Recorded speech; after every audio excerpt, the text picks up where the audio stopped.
All right, guys. So today I want to show you how we did the entire Living Zeal bus for under $10,000. So by the end of this video, you will have a really good understanding of how you might need to do the same. So the entire bus itself, we got it in Denver. It was $3,500 just right off the bat. And then, yeah, we made a list of 7 other kind of categories that were expenses for the entire build, so you can get an idea of exactly what kind of materials you'll need and, right, just how much money to save. So when picking out your bus, one thing I really want to recommend to you is that you try to find a diesel. Now this one is an international turbo diesel. We really lucked out with this one. The reason you want a diesel is because they're better at pulling a lot of weight without stressing out the engine. So you want it to last a long time, you want it to get better gas mileage, and you don't want it to really have to work so hard to pull around all the weight that we're about to put in here. So the first thing we're going to go over is construction material, and we'll start with the insulation. We insulated the heck out of this place, as Chad would say. So we took all of the interior of the bus out and took all of the old insulation because a lot of it was moldy and we just didn't want it around us since we were going to be living in here. And we bought this new insulation. I don't know if you can see this because it's kind of creeping through, but it's 2 inches, I think, on the ceiling. We'll put all of the specifics for the insulation on the walls and the ceilings and the sizes that we use in the description box, so check that out. And then we insulated the floor, the roof, and the side paneling. And then after that, we put in subflooring from Home Depot. We bought this really inexpensive. I think it was like less than $1 per square foot? Is that how they do it? Yeah, so it was really inexpensive to do this floor.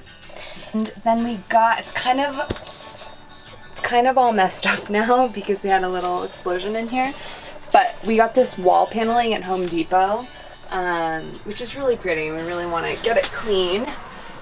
And then part of the big expense, I would say one of the largest expenses for construction material, was this wood that we bought from Boulder Lumber. And we thought it looked super cute. We have trim that isn't on right now we had to take off. But we have some of that we need to put back on, and this just really is beautiful and accentuates the space a lot, I think. Probably one of our best purchases. Wouldn't you agree, baby? I would definitely agree. Do you remember what kind of wood it is? Well, we thought it was pine. Blue pine. What? We thought it was blue pine. Blue pine, yeah, but it's actually cedar. It was, what kind of cedar, do you remember? I'm not sure. I think it's a type of red cedar. Yeah, it's super pretty. We've kind of messed it up a little bit, so we could potentially resand it down. But the wood is just, I don't know, it brings this whole space to life. And I would definitely say find a couple things that you're willing to spend money on and invest in those things if you think they'll really bring out your space. I saw some people do this when I was looking at YouTube on how to do this conversion, and some people took off the ceiling and some people didn't, but I was like, I'm doing this thoroughly, I'm gonna take it off. So I probably shouldn't have gone that route. Sorry, I keep looking at you. I probably shouldn't have gone that route because we ended up, it was such a pain putting new insulation up here, and then this white stuff is pretty, but it doesn't really hold together super well. We have to glue it. But I mean, it's nice, and at least we have new insulation in there. I don't know. We live in Colorado, so I figured snow sitting on the roof probably wanted stuff that was a little bit better for those snowy days. This is the newest addition for our construction materials. But this is our hearth setup for a little tiny cubic mini. But we got this crate to hold all of the wood, which is, wait, what kind of wood is this? It's condensed. These are wood bricks, yeah, condensed wood bricks. Yeah, so it burns for a lot longer, which is awesome at night. But yeah, so this is the only other real construction thing besides like their 2x4s and other just typical wood that you need for putting shit together. I don't know. All right, so once we got the construction down, kind of built the frame out, then it was time to start getting our appliances. And we started to sort of build the bus then around the appliances, which is another really cool thing about building your own space is you can get a fridge and build the counter around the fridge, which I guess will be the first thing I show you. We didn't really spare any expenses when it came to our fridge, and I think the main reason for that was because, you know, it holds your food, and the last thing you want is to run out of power because your fridge consumes so much energy and then your food goes bad. So considering the solar, we went with truck fridge, which is available on Amazon, and we'll put that in the description, obviously. And we love this fridge. This thing has been so great. My only gripe with this fridge, which is fairly expensive, for a mini fridge definitely, is this handle assembly. It does feel a little clumsy. It's kind of plasticky, and when it closes, then it doesn't always latch, and you have to go back to make sure it latches, and that could be really problematic when you have limited power. Let's get on in here. This is an awesome little fridge.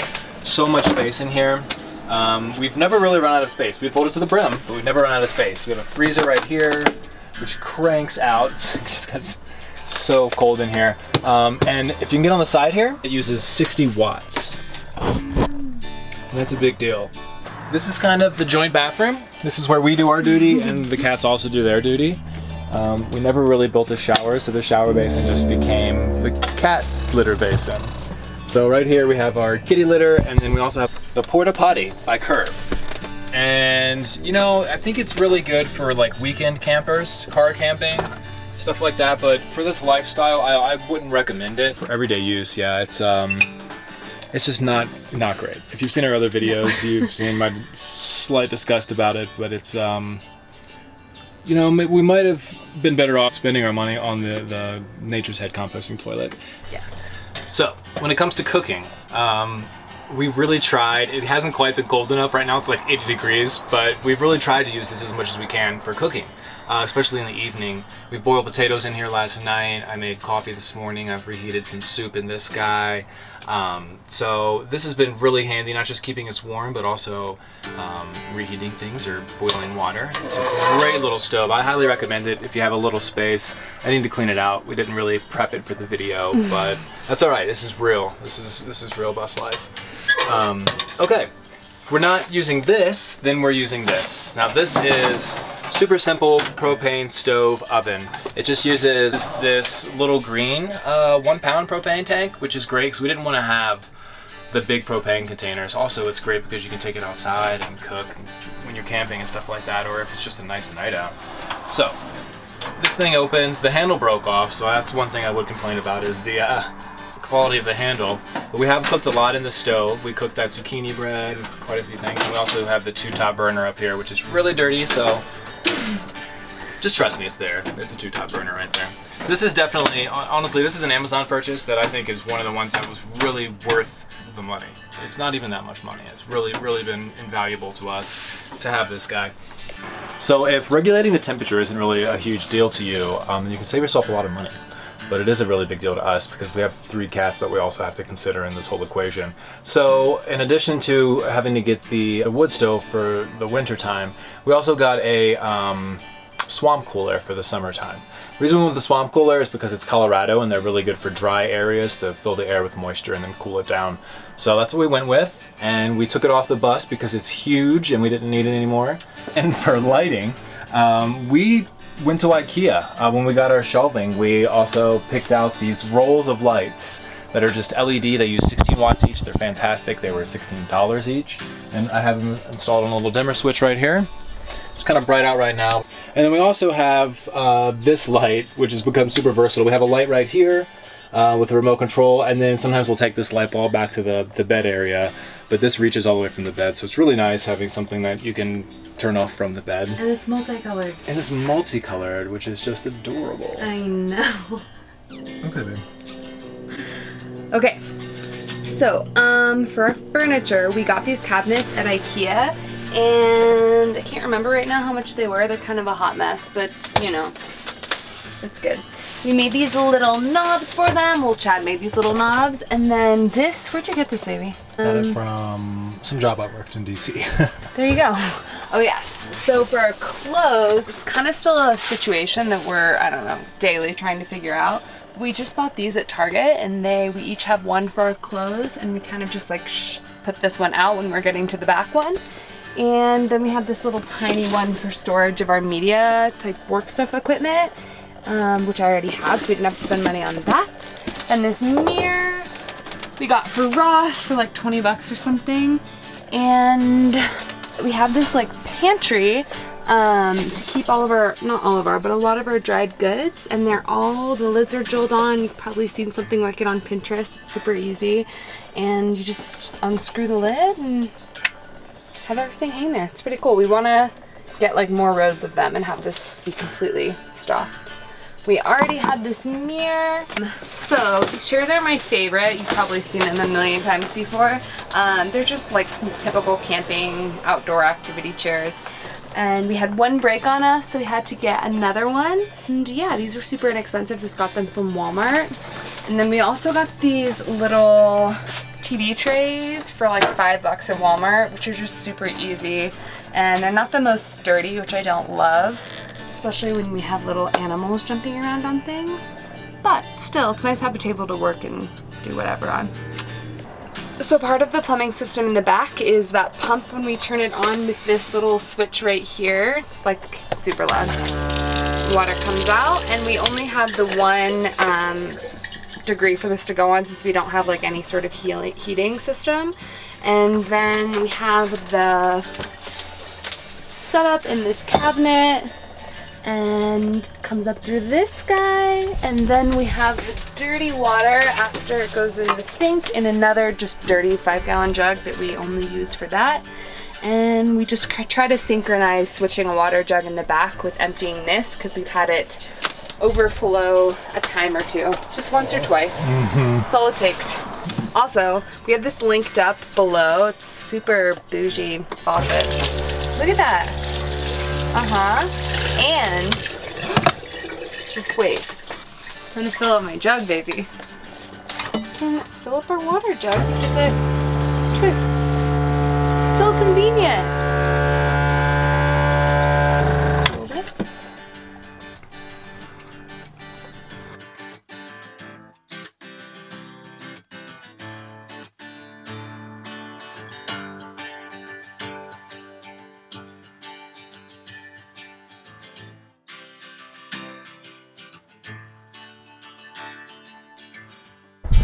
Yeah?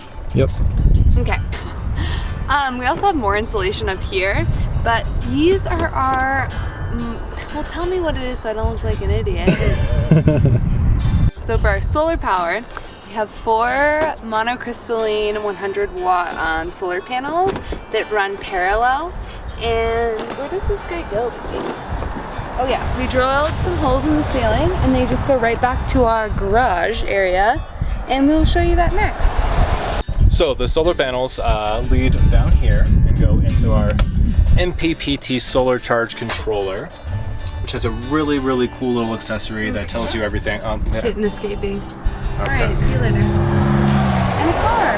Mm-hmm. Good, that's what you Good. want. Okay, this is going well. Okay. So, MPPT solar charge controller, cannot recommend these enough. The way they utilize the power and put it out to the batteries are fantastic.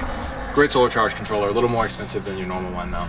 Then that goes to the battery bank. Now these are 3 12-volt, 125 amp hour batteries. So they're 375 amp hours altogether. At 12 volts, it's like 3,500 watts or something. So we have plenty of storage here for our power. And then this is what sends the power to the appliances that plug in through AC 12 volt, or 120 volt, sorry. Like our lights, we use our computer, our cell phone, or our laptop chargers. And the other things that run off DC power, we have going into this DC fuse block. Now that regulates, like, our refrigerator is DC, our USB charger all run off of that, which is pretty cool. These are all just fuses to keep everything safe. For water. All right, so for water we use 6 5-gallon jugs. This is the lead jug, so we see how much water we have in this one right now. It's very primitive. We just run a tube down here, and then that tube carries all the way over to this 12-volt, 1.3 gallon per minute pump. And then the switch for that pump is up by the sink up front, and then this leads all the way up to the sink. And that actually hooks right in here to the fuse block as well. Okay, so this is also where I store all the tools that we use to build the bus, and I still use for a bunch of different projects around here. Now altogether, I actually had a really good deal on the Ryobi tools that are all battery powered, and I needed battery powered because we were building the bus in places that didn't have power. So I got that whole set, including all my saws, all my tools. I think were about $700. Closer to $800 for all my tools. And I plan on using those indefinitely until I can't use them anymore. So it's a good investment. Running total for the entire bus conversion was, we're gonna say it's right there, floating in the air. Yes. It's right here, floating in the air. Yeah. We added it up. All right. Thanks, Okay. guys. Thanks for watching. Subscribe, thanks. like us, share us, All this stuff. all the good stuff. Bye.